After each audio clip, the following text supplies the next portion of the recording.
दोस्तों, आज की इस वीडियो में हम देखेंगे खाना कैसे पचता है, how to food is digested. हमारे इस शरीर में बहुत तरह के अंग कार्य करते हैं। विभिन्न पोषक तत्वों से मिलने वाले एनर्जी के कारण अगर ऊर्जा न रहे तो हमारा शरीर बिल्कुल काम ही नहीं करेगा। हमारे शरीर के जो 12 मुख्य तंत्र है वह सभी ऊर्जा पर ही चलते हैं और हमें ऊर्जा मिलती है भोजन से। भोजन के ऑक्सीकरण से अगर जो भोजन हम खाते हैं उसका पाचन होगा ही नहीं तो हमें एनर्जी तो मिलेगी ही नहीं। साथ ही साथ वह पोषक तत्व जो हमारे शरीर को बनाते हैं, जैसे प्रोटीन जो हमारे मसल्स को बनाती है और उनकी मरम्मत करते हैं, विटामिन्स जो मिनरल्स को एब्जॉर्ब करने का काम करते हैं और कुछ खास मिनरल्स जो ब्लड जैसे चीज़ों को बनाते हैं, वह अगर हमारे शरीर में न मिले तो हमारा शरीर प्रॉपर तरीके से काम नहीं करेगा। और यह सब हमें मिलता है भोजन से, और केवल भोजन खाने से हमें पोषक तत्व ही नहीं मिलता, उस भोजन का पाचन होता है, जिसके बाद हमारे पेट में मौजूद ब्लड वेसल्स भोजन में मौजूद पोषक तत्व को अवशोषित कर शरीर के विभिन्न भागों में पहुंचा देते हैं, तभी हमें यह पोषक तत्व मिलते हैं। तो अगर अब तक आप यह बात जानने ही नहीं है कि भोजन पचता कैसे है, आखिर जो खाना हम खाते हैं वह पचता कैसे है, तो अब तक आपका जीवन एक मामले में अधूरा ही है, क्योंकि यह बात आपको पता ही नहीं है कि हमारा शरीर चल कैसे रहा है। तो बिना समय गवाए, बिना फालतू की बात किए आपको तुरंत ही बताते हैं कि हमारे शरीर में भोजन पचता कैसे है। भोजन कैसे पचता है? जैसे ही जब हम अपने फूड को मुंह में डालते हैं, हमारे खाने में हमारा सलाइवा मिल जाता है और हमारा दांत भोजन को कई सारे छोटे छोटे टुकड़ों में तोड़ने का काम करता है।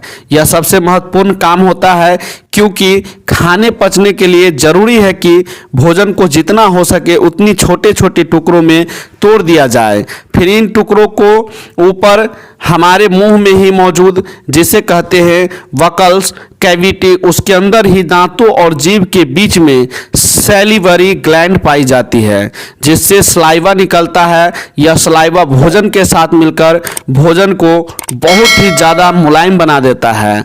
सलाइवा में ऐसे केमिकल्स होते हैं जो फूड को ब्रेक डाउन करते हैं। उसके बाद जैसे ही यह भोजन हमारे जीभ पर आता है, हमारे जीभ में मौजूद टेस्ट बड्स इसके स्वाद को हमें हमारे ब्रेन तक पहुंचाते हैं। उसके बाद ही ये स्मूथ फूड जो कि सलाइवा की वजह से हुआ है, वह भोजन की नली से होते हुए, जिसे इसोफागस कहते हैं, एक बैग लाइक स्ट्रक्चर जो कि स्टमक होता है, वहाँ पर जाते हैं।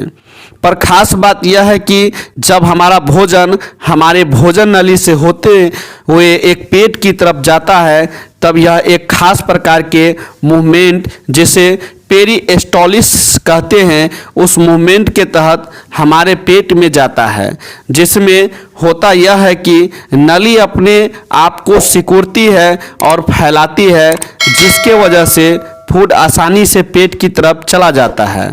पेट में पहुंचते ही शुरू होता है रासायनिक क्रिया।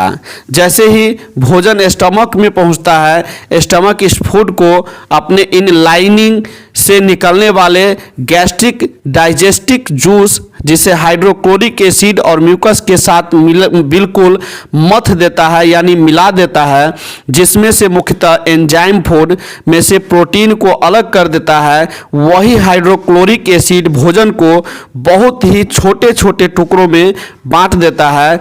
वही म्यूकस एक चिपचिपा पदार्थ जो हमारे स्टमक से निकलता है और फूड में जाकर मिल जाता है, वह हमारे स्टमक के दीवार को स्टमक में से ही निकालने वाले एसिड से बचाता है, ताकि स्टमक की दीवार डैमेज न हो सके। स्टमक में से निकलने वाले हाइड्रोक्लोरिक एसिड की वजह से पेट में मौजूद और फूड में मौजूद कुछ हानिकारक बैक्टीरिया हमारे पेट में ही मर जाते हैं, जिससे बैक्टीरिया हमारे शरीर को और ज़्यादा डैमेज नहीं पहुंचा पाते हैं। अगर आप इस चित्र को ध्यान से देख पा रहे हैं तो आप देख रहे हैं क्यों स्टमक से जुड़ा हुआ है हमारा स्मॉल इंटेस्टाइन यानी हमारी छोटी आंत। हमारा फूड जो कि पेट में मौजूद कई सारे डाइजेस्टिव गैस्ट्रिक जूस के साथ मिल जाता है, उसके बाद इसमें इस मिक्स मटेरियल्स को एक जाइम में कहा जाता है और यह जाइम अब स्टमक से स्मॉल इंटेस्टाइन के तरफ बढ़ने लगता है। इस पूरे प्रोसेस में लगभग 2 घंटे का समय लगता है, जो कि अलग अलग फूड पर निर्भर करता है। जैसे यह भोजन स्टमक से छोटी आंत की तरफ बढ़ता है, हमारी छोटी आंत लगभग 7.5 मीटर तक लंबी होती है, जो कि बहुत ही ज़्यादा मात्रा में कोलाइड होती है, यानी कॉम्प्लेक्स कोल्ड स्ट्रक्चर होता है।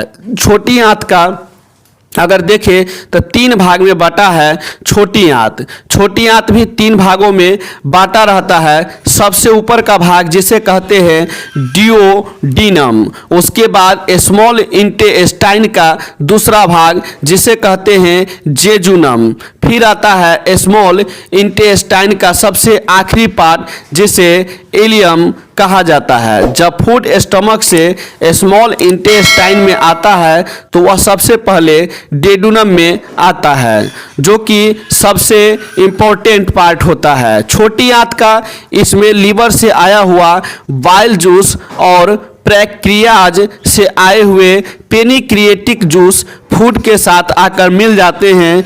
लीवर से आया हुआ बाइल जूस जो कि स्टमक से आए हुए भोजन के साथ मिल जाता है, उसके वजह से भोजन में मौजूद फैट्स अपने छोटे छोटे फैटी एसिड के स्वरूप बदल जाते हैं, जिसके वजह से इनका ऑब्जॉर्प्शन शरीर में आसान हो जाता है।